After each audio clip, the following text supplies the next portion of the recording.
Class 11th physics. अब हम लोग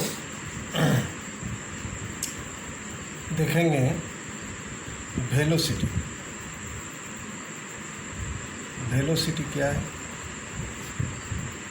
velocity the rate of change of position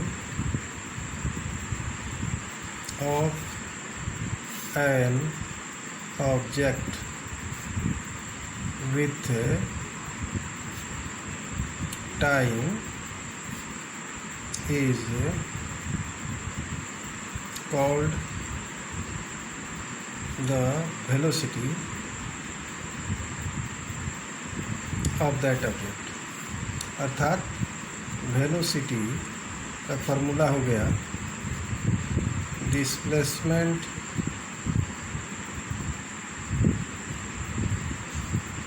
over time. यह एक वेक्टर क्वांटिटी है। वेलोसिटी क्या है? It is a vector quantity, चूँकि इसमें मैग्नीट्यूड और डायरेक्शन दोनों होता है और स्पीड में केवल मैग्नीट्यूड होता है, तो इसलिए स्पीड क्या होता है? स्केलर होता है। इसका भी एसआई यूनिट वही होगा, मीटर पर सेकेंड। डायमेंशन जो होगा वह वही होगा स्पीड का ही, m0 LT इनवर्स 1। ठीक है। अब देखो, तो हम लोग अब देखेंगे पॉजिटिव एंड निगेटिव वेलोसिटी कब होता है। जैसे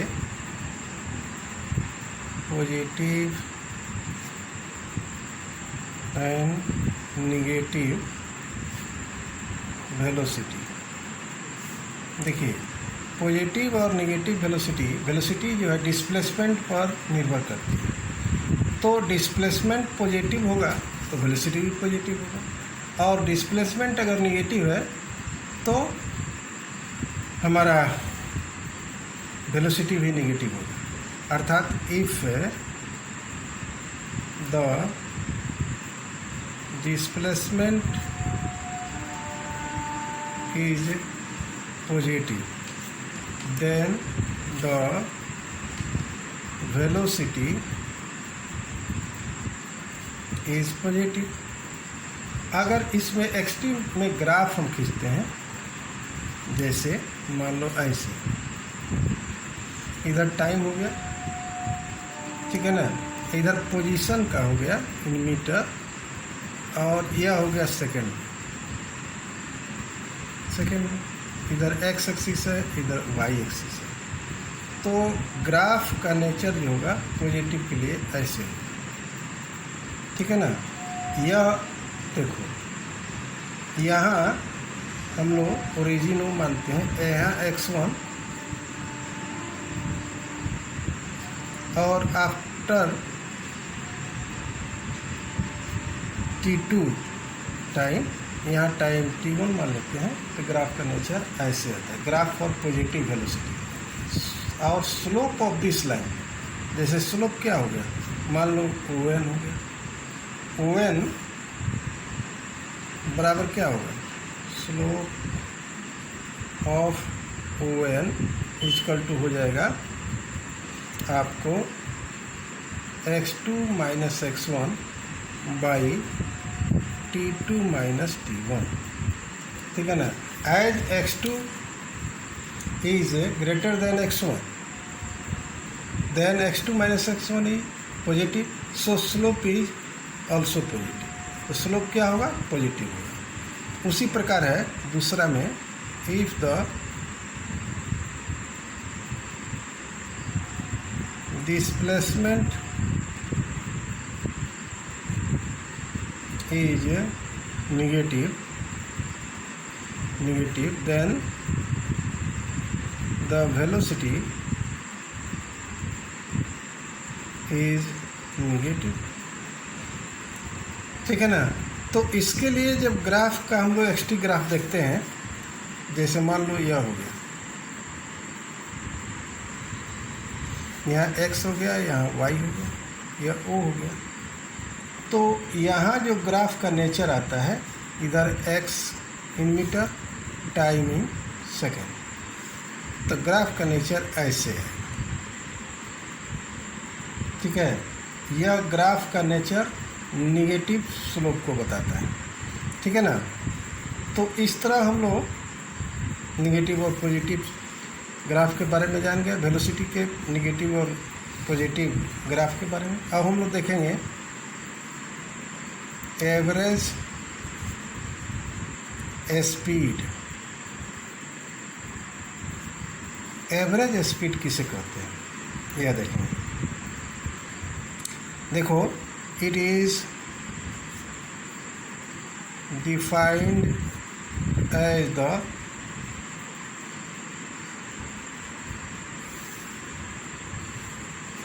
the total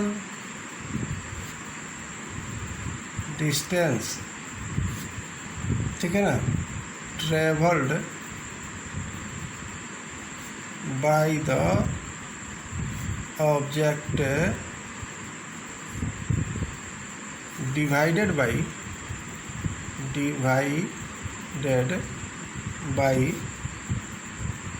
the total time taken। ठीक है, अर्थात एवरेज वेलोसिटी को, एवरेज स्पीड बराबर हम लिख सकते हैं फार्मूला में total distance over total time taken. अब देखो, यह जो है भी बार से भी सूचित किया जाता है, या भी एवरेज भी कर देंगे, कोई दिक्कत। भी बार या भी एवरेज मतलब हो गया average speed, total distance over total time. ठीक है, इसमें दो स्पेशल केसेस देखेंगे। कभी कभी इस पर सवाल जो आता है, तो मान लो कि डिस्टेंस मालूम है, वेलोसिटी मालूम है, पार्टिकल का, किसी पार्टिकल का अलग अलग वेलोसिटी से अलग अलग डिस्टेंस तय करता है, तो उसका एवरेज कैसे निकालेंगे, इसके लिए एक फार्मूला है, तो उसको स्पेशल केस में डाल देते हैं। मान लो if a particle covers distances s1 s2 with speeds v1 v2 dot then average speed निकालना है, तो हमको टोटल डिस्टेंस निकालेंगे। तो टोटल डिस्टेंस बराबर क्या हो जाएगा, s1 plus s2 plus dot dot. उसी प्रकार टोटल टाइम निकालेंगे।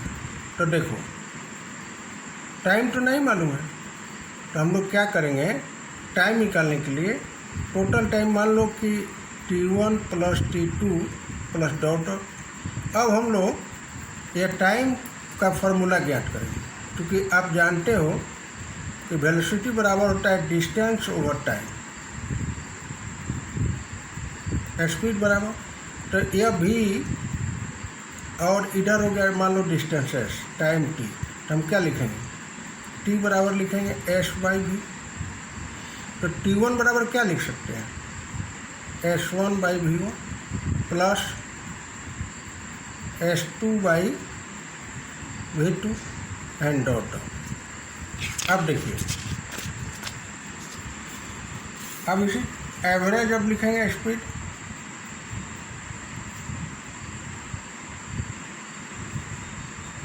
बराबर हो जाएगा total distance over total time, अर्थात s1 plus s2 plus dot dot, फिर t1 plus t2 plus dot dot. अब यहाँ T1 T2 का मान रखेंगे, अर्थात S1 plus S2 plus dot dot over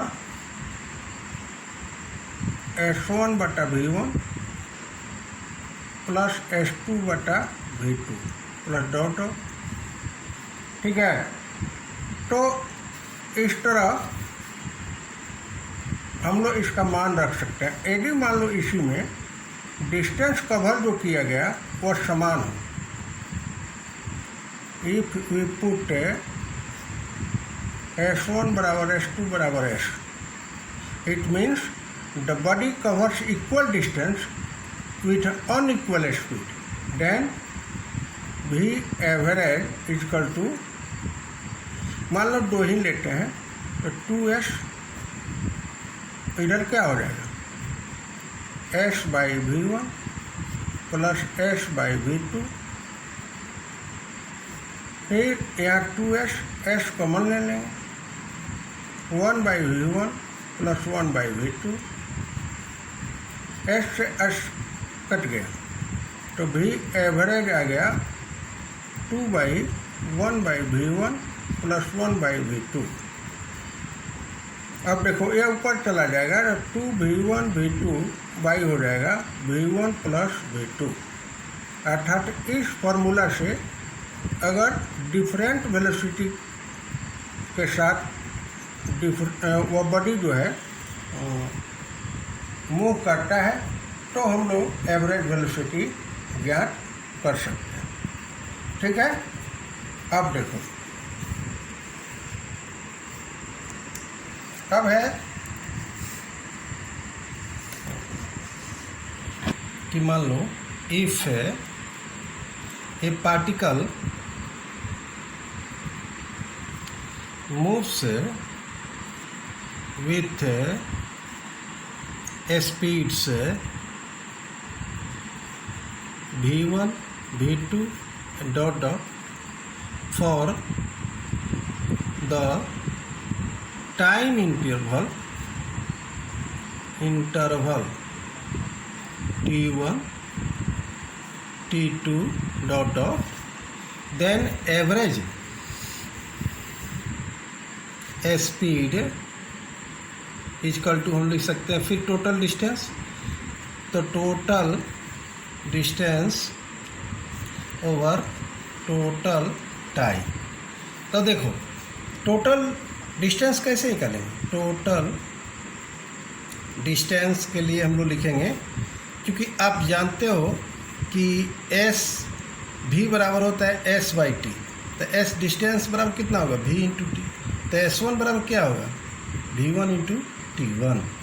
तो इसी प्रकार यहाँ लिख देंगे S1 V1 plus S2 V2 plus dot dot. ठीक है, तो यहाँ टाइम क्या हो जाएगा T1 plus T2 plus dot dot. ठीक है, तो यदि मान लो टाइम्स अनइक्वल हो जाए, इक्वल हो जाए, तब क्या होगा, तो T1 प्लस T2 बराबर हो जाएगा T मान लेते हैं, तब V एवरेज बराबर क्या होगा, आपको V एवरेज हम लोग लिखेंगे तो क्या हो जाएगा, अब V1 S1 V1, ठीक है ना, और S1 V1 equal S1 T1, हाँ गलत यहाँ लिखा है V1, यहाँ S बराबर V1 T। ठीक है, तो यहाँ हम लोग V1 T लिखे हैं ना, V1 T1 होगा, सॉरी यह T2 हो जाएगा, प्लस देखो टोटल डिस्टेंस हो जाएगा V1 T1 plus V2 T2 plus dot dot over T1 plus T2। अब इसमें हम लोग भी एवरेज इफ पुट करते हैं, T1 समान कर देते हैं, तब वेलोसिटी टाइम समान कर देते हैं, दैट इज T, देन क्या होगा V average equal to V1 T plus V2 दो ही लेकर चलते हैं, मान लो T, और फिर T प्लस T। तो इसका मतलब क्या हो गया, यह हो गया T कॉमन ले लेंगे तो V1 plus V2 by 2T, T से T कट गया तो V1 प्लस V2 बाई 2 आ गया, V एवरेज। इसका मतलब यह हुआ, यह बता रहा है कि it means that average speed is equal to the mean of the individual speed for this particular cases. ऐसे इस पर न्यूमेरिकल भी बताएंगे कैसे बनेगा।